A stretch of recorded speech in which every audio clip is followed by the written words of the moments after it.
வாங்க நம்ம கடலூர் ஸ்டைலில் கத்திரிக்காய் தொக்கு எப்படி வைக்கிறதுன்னு பார்க்கலாம்.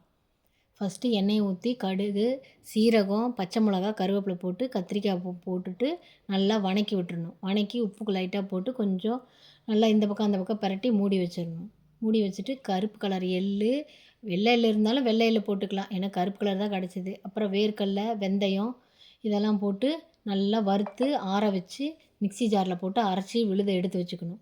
அப்புறம் மறுபடியும் 2 நிமிஷம் நல்லா வணக்கி விட்டுட்டு அந்த விழுதை எடுத்து இதில் நம்ம வந்து போடுவோம்.